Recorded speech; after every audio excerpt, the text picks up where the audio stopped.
दोस्तों क्या हो जब आपको एक मौका मिले कि आपके एक बटन दबाने से पूरी दुनिया में जितने भी लोग हैं सारे गायब हो जाएंगे और यह पूरी दुनिया आपकी हो जाएगी, तो क्या आप उस बटन को दबाएंगे।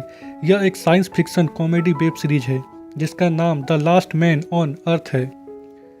कहानी की शुरुआत एक रहस्यमय वायरस से होती है। फिल मिलर पृथ्वी में आखिरी बचा हुआ इंसान है जो कि एक बस को लेकर पूरे अमेरिका में घूमता है ताकि उसे कोई जिंदा इंसान मिल जाए।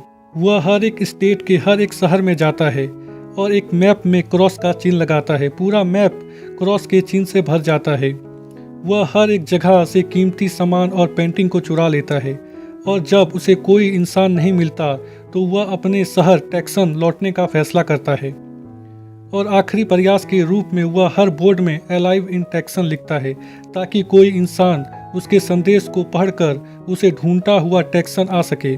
फिल मिलर टैक्सन में सबसे बड़े घर को अपने घर के रूप में चुनता है और चुराए गए सारे सामान और पेंटिंग को उस घर में लगा देता है और अपने फैमिली को याद करता है। रात के समय वह गॉड से अपने किए गए कामों के लिए माफ़ी मांगता है और अपने लिए एक लड़की की मांग करता है। अगली सुबह वह अंडरपैंट में ही शॉपिंग करने के लिए जाता है। वह सुपरमार्केट के कांच को एक पिस्टल से तोड़ देता है क्योंकि उसे पता था कि उसे कोई देख नहीं रहा है। वह हर उस काम को करता है जो कि एक नॉर्मल इंसान नहीं करता। वह सुपरमार्केट के अंदर एक बहुत बड़े कैन के डिब्बे को गिरा देता है और महंगी महंगी शराब और बहुत सारा अडल्ट मूवी अपने साथ अपने घर ले आता है। वह कुछ ही दिनों में इंसानी रहन सहन और शिष्टाचार को पूरी तरह से भूल गया था। वह अपने अकेलेपन को दूर करने के लिए गलियों में गेंदबाजी, लैंप लाइट को बॉलिंग पिन की तरह यूज करना या फिर लग्जरीज कार को आपस में टकराना, इस तरह का पागलपन उसे अपने अकेलेपन से निपटने में मदद करता था। वह अपने जन्मदिन को अकेले ही मनाता है और अपने फैमिली वालों को याद करता है कि वह किस तरह अपने फैमिली वालों के साथ बर्थडे मनाता था और उसे सेलिब्रेट करता था। उसके अकेलेपन को दूर करने के लिए उसके साथ कोई नहीं था। वह हर रात भगवान से अपने लिए एक लड़की को मांगता था। इसी तरह 5 महीने का समय बीत जाता है। फिल मिलर के पूरे घर में प्लास्टिक और कूड़े कचरे का ढेर लग जाता है जिसे साफ करने में ना उसकी कोई दिलचस्पी थी और ना ही उसे लग रहा था कि इसे साफ करने में कोई फायदा है। शराब में वह नहाता था और उसी को पीने लगता था, बिल्कुल एक बच्चे की तरह। वह एक स्विमिंग पूल की लकड़ी को काटकर बाथरूम की तरह यूज करने लगा था और बॉल में फेस बनाकर उनसे बातें करने लगा था। रात के समय वह एक लड़की के स्टैचू को घूरता रहता था और हर समय लड़की और सेक्स के बारे में सोचता रहता था। वह उस स्टैचू को किस करता है पर उसका हाथ टूट जाता है और इसी के साथ फिल मिलर का दिल भी टूट गया था। वह मरने का मन बना लेता है और वह अपने दोस्तों से हार मानने के लिए माफ़ी मांगता है और कहता है कि तुम लोग इंसान नहीं हो। और वह अपने कार को स्टार्ट करता है और एक बहुत बड़े पत्थर से अपने कार को टकराने जा ही रहा होता है कि तभी उसकी नज़र काले धुएं में जाती है। वह समझ जाता है कि वहाँ पर कोई जिंदा इंसान है, शायद कोई लड़की। इसीलिए वह अपने मरने का मन छोड़ देता है और सीधा उस धुएं की ओर जाता है जहाँ उसे कुछ ऐसा देखने को मिलता है जो कि वह सालों से देखना चाहता था।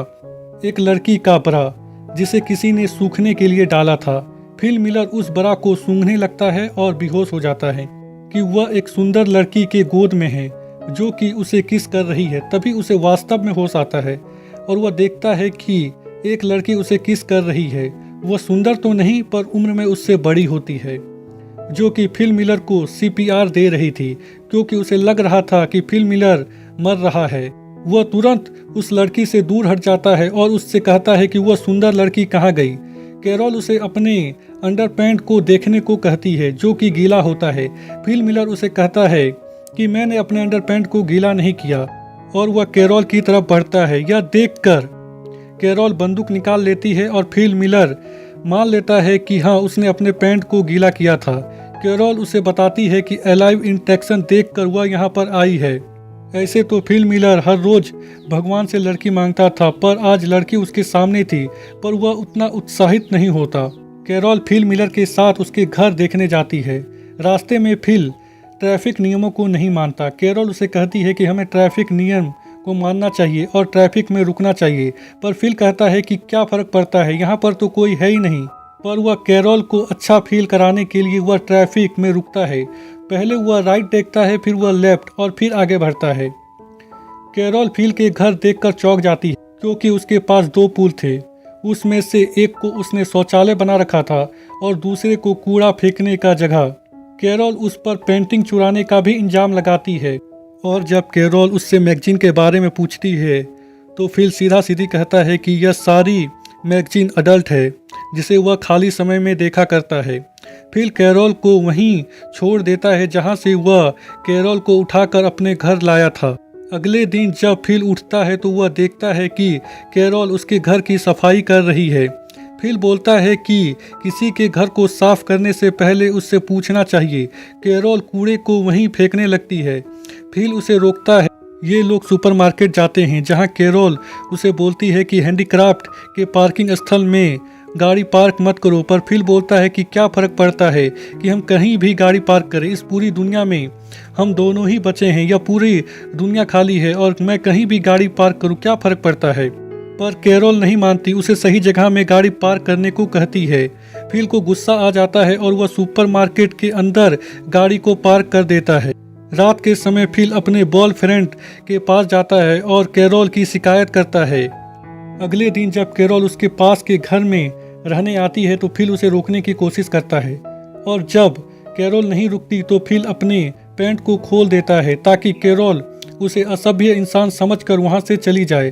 पर कैरोल उससे बात करने लगती है। फिल उसे रुकने को कहता है और जब कैरोल नहीं रुकती तो फिल अपने पैंट को पहन लेता है। कैरोल को लग रहा था कि भगवान ने उसे और फिल को इस दुनिया को चलाने के लिए चुना है, पर फिल कहता है कि तुम इस दुनिया में अगर आखिरी औरत भी बची तो मैं तुम्हारे साथ सेक्स नहीं करूंगा, और वहां से चला जाता है। कैरोल फिल के पास जाती है। वह टॉयलेट कर रहा होता है। कैरोल फिल से उसके बगीचे में पानी लाने के लिए मदद मांगती है ताकि वह फ्रेश और ताज़े वेजिटेबल उगा सके, पर फिल मना कर देता है तो कैरोल उसके सामने ताज़े टमाटर खाकर उसे चिढ़ाने लगती है ताकि फिल उसकी मदद करे, पर फिल उसकी मदद नहीं करता।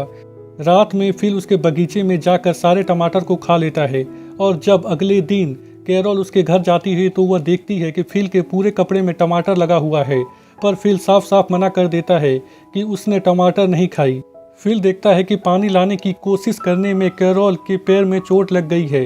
अगले दिन फिल देखता है कि कैरोल उसी की तरह पूल में लकड़ी का बोर्ड लगाकर उसे टॉयलेट में बदल रही थी।